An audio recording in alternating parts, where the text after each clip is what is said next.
I worked at a 24-hour gas station and had some unsettling encounters. I was there for 3 years. The station had an auto shop attached, but was rarely needed at night, so I typically just dealt with the people coming for gas. Occasionally, I'd be asked for work on a car overnight from a night shift. One day, I found several bags of heroin leaking out from the driver's seat. I was nervous the owners would know I saw it, so I stuffed the bags back in. The station was out on a country road, so the type of customers I generally served were truckers or farmers, or the random couple driving home from a date. However, there were a few anomalies. The car accidents, the drunk driver that killed a small family in their intersection out front. There was a vicious blazing inferno coming out of that minivan. The dad made it out, but he was on fire and died in the middle of the road. One time I served gas to someone who was being chased by the police. Of course, I didn't know that at the time.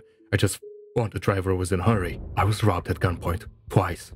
It was the same two ski mask guys too. It just took turns picking between the two incidents. Then there was that one time when an old guy drove up, got out of his car, and died of a heart attack. 2 steps later. Those incidents were normal, or at least understandable, explainable. But there was one night, something unexplainable happened. It was shortly after 3 a.m. Headlights drove in carrying a 1966 Pontiac Bonneville 2-door coupe. A faint trail of smoke was coming from under the hood. The insides of the windows were all fogged up, so I couldn't really see the interiors of the car or the occupants. A hot box, I thought. The car drove past the gas station and right into the auto shop. The lights weren't even on the side of the shop, but the headlights lit it up. I went to greet the driver and flipped on the overhead lights of the shop, but they came on weak and dim. The driver's side door opened. As I approached, I was immediately hit with a stench of old damp cloth and dust. A middle-aged man got out uneasily, like his knees were made out of twigs. He wore one of those black Quaker hats with dark hair spiking from under it and a graying goatee. The man's face was covered in lines and wrinkles, and his eyes sunk to the back of his head. He looked like he hadn't slept in days. Check the oil. Check the engine. He choked out and walked past me, fumbling out an old box of matches. The passenger door closed, and a middle-aged woman stood there. She had thick, dark hair that looked like it was greased through with gelled and matted to her head. An uneven set of bangs cut across her forehead. The woman carried the same sunken-in eyes as the man, but her face was covered in days-old makeup, rosy cheeks, blue eyeliner, red lipstick. Even through the smearing, you could tell it was applied with heavy exaggeration. Then the woman smiled at me. I wish she hadn't. Her teeth were dirty orange and speckled with black dots. Her gums were dark gray. I noticed she only had the front 6 teeth on her upper and lower jaws. She didn't appear to have any molars, which I shouldn't know, but she couldn't stop smiling to reveal that. The moment the woman saw me, her lips had stretched into a wide-mouthed grin that curved downward like a catfish. It was a strange and frightening smile, like it was pulled and stretched over a screaming face. The woman began speaking to me, but she spoke so softly I couldn't hear her. I kept leaning forward, trying to get a better ear, but the closer I got, the further her voice sounded. Then I realized we were inches away from each other's faces. Her breathing was rancid as she spoke, and I finally heard what she was saying. "Don't go in the car." The woman pulled back, and I saw the scream behind the smile in her eyes. She was terrified. Joanne. The driver was already outside the auto shop, lighting up a dirty-looking home-rolled cigarette. The woman, Joanne, followed him. She looked back, continuing to smile, but her eyes told a story of desperation and horror. They gave me chills, and I was happy the two were going to wait outside. I watched the strange couple walk down to the edge of the gas station at the country intersection. I turned to the car, not really sure what to do. After I couldn't get under the hood, I figured there was a release hatch under the steering wheel. I went to the driver's side door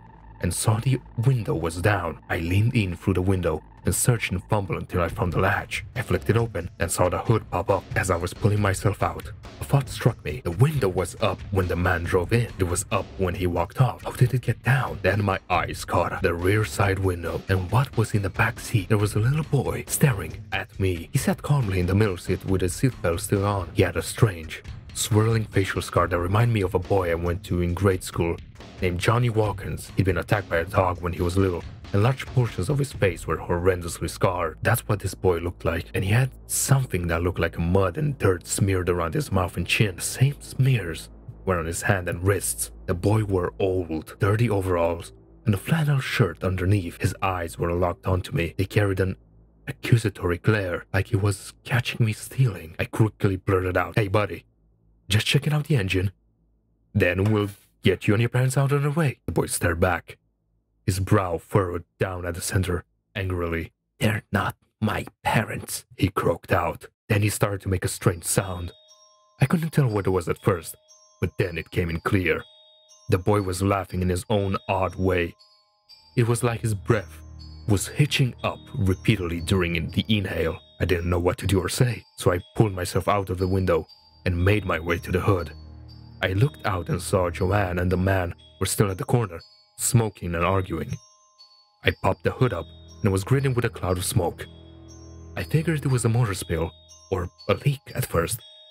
Then, I stared down at the engine and had no idea what to make of it. It looked foreign, but also homemade. It was all connected and had metal plates fastened around it, protecting parts of the wiring and cables, so it was next to impossible to see what was wrong. I honestly didn't know what the hell I was looking at, but I managed to find what looked like a small handle for a dipstick, and I twisted and pulled it out. It was for oil. I cleaned it. I put it back and pulled it to inspect, basically dry. A little oil at the end felt gritty. It needed a change. The car was parked over our lift, so I didn't have to get in to move it, but I couldn't leave the kid in there. He had to get out. Safety precautions and all. I went to the driver's side window. The window was up again. I tried to open the door, but it was locked. I went to the passenger side and found it locked too. I peered in through the dirty windows to try to signal the boy to open the door, but the back seat was empty. The car was empty. He was gone. The only explanation I could come up with was that the back seat of the car pulled down and allowed access to the trunk. So I checked the trunk, but it was also locked. I knocked on it, trying to get the boy's attention if he was inside, but nothing came back. I looked outside, but couldn't see Joanne or the man. I was confused and nervous, and all I could think to do was explain that our lift was not working, so they need to get their oil changed at another shop in the next few days. Then I'd send them on their way. A loud clunk made me jump. On the other side of the garage, a loose wrench was on the ground. I walked over to pick it up. It had a small, child-sized muddy handprint on it, and suddenly, that odd laugh echoed out from somewhere in the garage. I raised the wrench to swing, but there was nothing to swing at. The loud metal rattling of the front, retracting door slamming shut made me yell. I went over to inspect the now shut door, but as I did, the retracting metal doors at the back slammed shut as well. At this point I figured the kid was messing with me, so I called out to him, telling him playtime was over and to come out. Then the power went out. The garage was completely black. Not a single window could be seen. I tried to open the front metal gate, but it wouldn't budge, like it was welded shut. More metal tools clanged against the ground. One slammed against the metal door right beside my head, and another. The boy's hitched laughter croaked out from somewhere in the dark of the shop. I couldn't see anything, but knew the layout of the garage, inside and backwards. There was a flashlight on the far end of the wall to my right. There were shelves alongside the wall and a wide workbench I could follow. I moved along the metal door to the wall and found the edge of the bench. The boy's laughter got louder, echoing throughout the garage. It stopped sounding human though, more hyena-like, and the source of the laughter was getting closer to me. With it, I felt a hot, rotted breath assaulting my nostrils. It was followed along the bench and towards the end of the wall. Through laughing, the boy quietly repeated, "I'm gonna find ya, I'm gonna find ya." My foot hit what felt like a ratchet wrench, which loudly skittered across the metal grating on the floor. "Was that you?" The boy squealed out. Realizing I still had the wrench in my hands I first picked up, I threw it across the garage, hoping to hit the back wall and cause a distraction. It left my hand, but it never landed. "There you are," the voice called out throughout laughs. Something shuffled behind me. I hit the end of the bench and reached up, knocking over multiple tools and causing a series of loud crashes. I didn't care. I felt the flashlight grip and turn it on, spinning and pointing at the line behind me. I wish I hadn't. The boy was 2 feet from me. I only saw his face for a moment, but that was enough. The boy's facial scar had unraveled like layers of extra skin in some strange face scarf covering. Only the fleshy layers were actually attached to him and contained rows of needle-like teeth on the inside. When the skin flap opened, it tripled the original diameter of his mouth. I screamed and fell backwards. I expected to hit the ground and immediately have the boy's threatening mouth biting down on my face or neck. I hit the pavement outside the garage instead. The light of the gas station poured over me. I looked back into the garage from my back, The lights were on. The metal door was open. The Bonneville was still and silent, windows closed and clear. Footsteps approached from behind me. I scrambled up and turned to see Joanne and the man return. He flicked his cigarette butt and approached me and mumbled. How much? I couldn't speak. My lower jaw moved, but all I could stammer was, "Don't worry about it." The man shrugged and walked back to the car. I turned and found Joanne there, staring at me. She was whispering something quickly and repeatedly.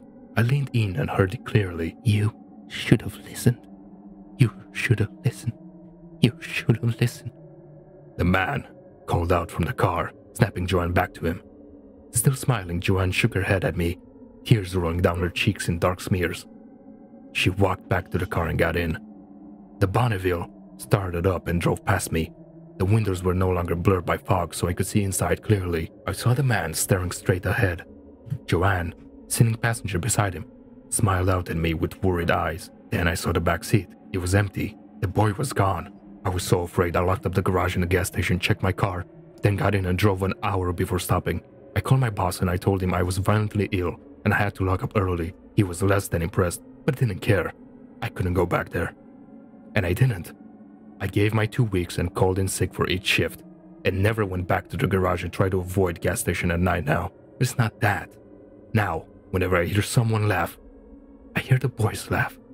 The same odd upward hitch. No matter the person, every giggle or cackle comes out the same.